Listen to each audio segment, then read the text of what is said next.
Hi everyone, welcome to Best Recipes with Sharon. This is another great traditional recipe. And this is one of the best recipes that I've found for gingerbread men. It has the right texture and just the right amount of spices as well. And they're not hard to make. It does take a little bit of time rolling them out and cutting them, and if you want to decorate, of course that's going to take a little bit more time. But it's a lot of fun to do. And gingerbread has a taste all its own that seems to be a stamp on Christmas.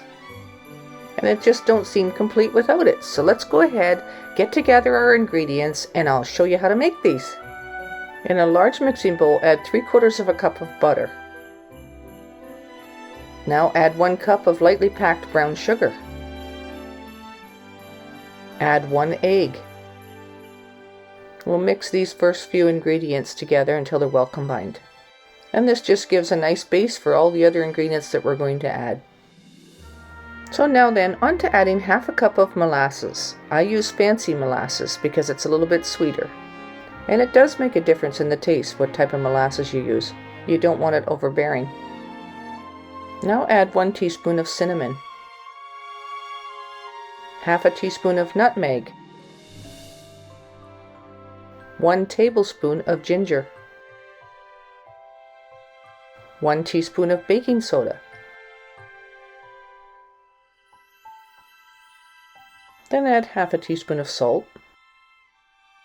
And finally, 3 cups of flour. And I'm using my paddle attachment to do the mixing. So mix that together until it's really well combined. And it forms a soft dough that looks like this. Now the dough will need to be chilled in the fridge for a little bit, so I put some parchment paper on a plate.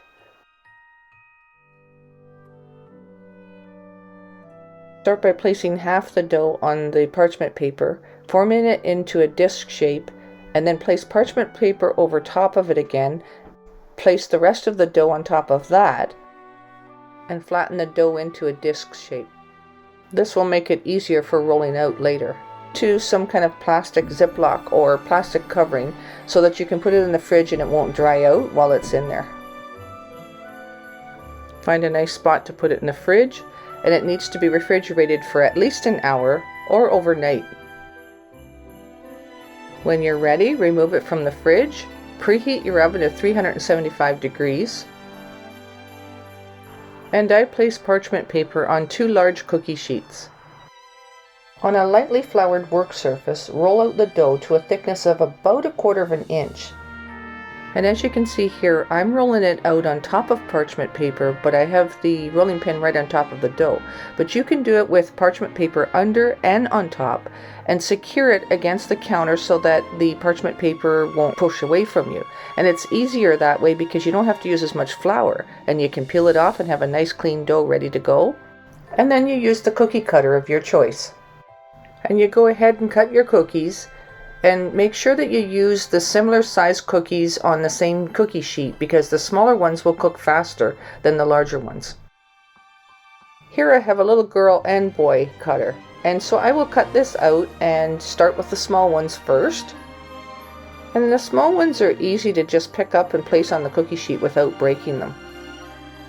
And this cookie cutter is just a tad bit bigger than that, but still small, so I'm going to use a few of these as well. But see how well defined they are.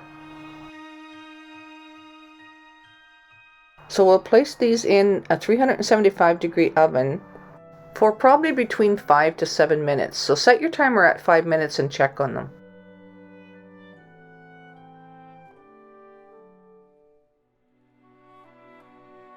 When they're finished, they will be slightly golden underneath and they will have rose just a little bit. So see here how they're puffed up just a little bit? They're looking pretty good. Yeah, so you can see here how they've baked up quite evenly. And we have the smell of gingerbread throughout our house. This is feeling like Christmas. And so on to making the larger ones. These ones are easier to decorate when you're done, I find. You just have a little bit more room to put the icing on, and you can do a little bit more with them. So I usually do a variety of sizes just for that reason. It gives me a lot of options. but they tend to break easier when you go to move them and put them onto the pan. So I moved the dough away from the cookie instead of the cookie away from the dough. And then I cut the parchment paper so that it's not a whole lot of extra paper on the pan, and I just simply transfer it directly onto my cookie sheet. Now isn't that nifty? No breakage whatsoever that way. So finish cutting the rest of the cookies.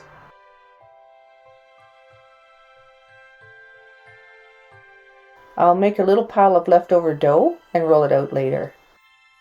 Still need to lightly flour the parchment paper when you're rolling it out on the parchment paper. Here I didn't put quite enough flour, that's why it's sticking a little bit, but it still works okay. It's just a little harder to get it to tear away from the cookie. So place it in an oven again at 375 degrees on the middle rack, and enjoy and savor the smell of it throughout the house. Place your timer on 8 minutes this time because they're larger cookies.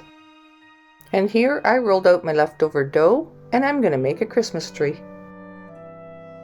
So even though this recipe is known for its gingerbread men, you can cut it in any shape you want.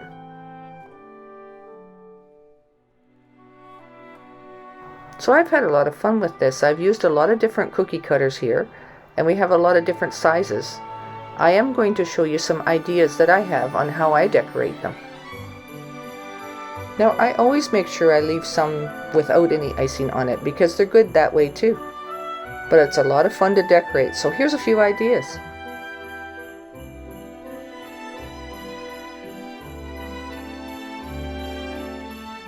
And these can be made up ahead and froze and taken out when you're ready for them.